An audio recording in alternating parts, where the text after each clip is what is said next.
آج ہمارے مذاکرات کی دوسری نشست ہوئی اور آج کی نشست میں کل جو بنیادی نقطوں پر پیش رفت ہوئی تھی اس بات کو آگے بڑھایا گیا، تبادلہ خیال ہوا، اچھے ماحول میں ہوا، اس نیت سے ہوا کہ ہم کوئی وے فارورڈ تلاش کریں آئین کے دائرے کے اندر رہتے ہوئے۔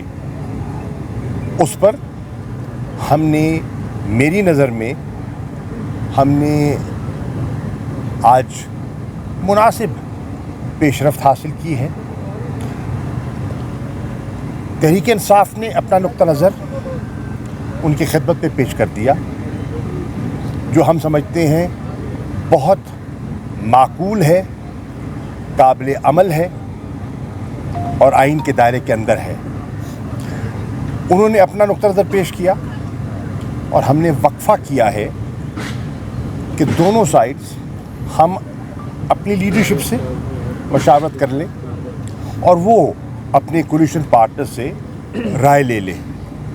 تو طے ہوا ہے کہ ہماری اگلی نشست بروز منگل، کیونکہ چھٹیاں کا وقفہ آ جائے گا، سپریم کورٹ بھی بند ہوگی، بروز منگل 11 بجے ہم دوبارہ بیٹھیں گے اور انشاءاللہ فواد چودھری صاحب، سینیٹر علی ظفر صاحب اور میں، ہم انشاءاللہ کل لاہور جائیں گے اور آج کی پیش رفت پر ہم عمران خان صاحب کو اعتماد میں لیں گے اور پھر اس تناظر میں انشاءاللہ بروز منگل بات ہوگی۔ ایک بات میں صرف ایڈ کرنا چاہ رہا ہوں، ایک منٹ میں ایڈ کرنا چاہتا ہوں۔ دیکھیں، صرف جو بات ہے، مذاکرات بڑے اچھے ماحول میں ہوئے ہیں، شاہ صاحب نے بھی پورا ایکسپلین کیا ہے، جو پورے مذاکرات کے عمل کو تباہ و برباد کر دے گی۔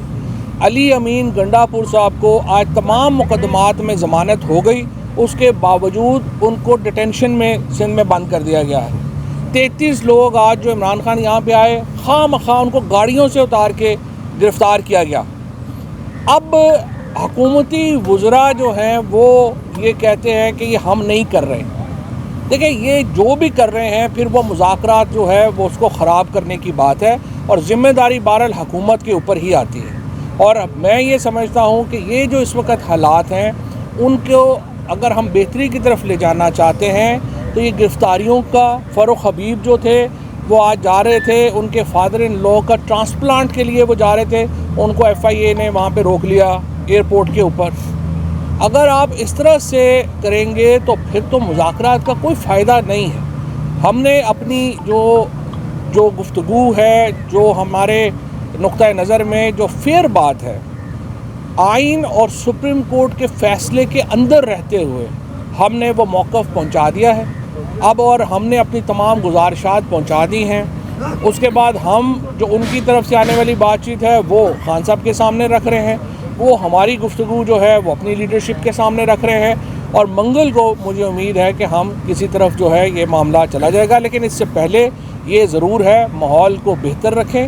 خواہ مخواہ کی اس طرح کی اگر آپ گرفتاریوں میں پڑ جائیں گے، لوگوں کو تنگ کرنے میں پڑ جائیں گے، کسی وقت بھی معاملہ جو ہے وہ ڈیریل ہو جائے گا۔ Thank you. میں ایک سیکنڈ، آج گفتگو کا آغاز ہی اس نقطے پہ ہوا کہ آج کی جو گرفتاریاں اسلام آباد میں ہوئی ہیں ان کا کوئی جواز نہیں بنا، نہ کسی پہ FIR تھی، نہ کسی نے وہاں کوئی نقص امن پیدا کیا، کوئی واقعہ ہی نہیں ہوا، کوئی وقوع ہی نہیں ہوا اور گاڑیوں میں بیٹھے ہوئے لوگوں کو اٹھا لیا گیا۔ ایک طرف مذاکرات اور دوسری طرف یہ ماحول، تو یہی ان سے کہا گیا کہ بھائی یہ آپ کیا کرنا چاہ رہے ہیں، یہ کوئی انیبلنگ انوائرمنٹ کریٹ کر رہے ہیں آپ مذاکرات کے لیے۔ بہرحال پھر ان کو اس کی بات سمجھ آئی اور ان ہمارے 33 کارکنوں کو رہا کر دیا گیا۔ Thank you.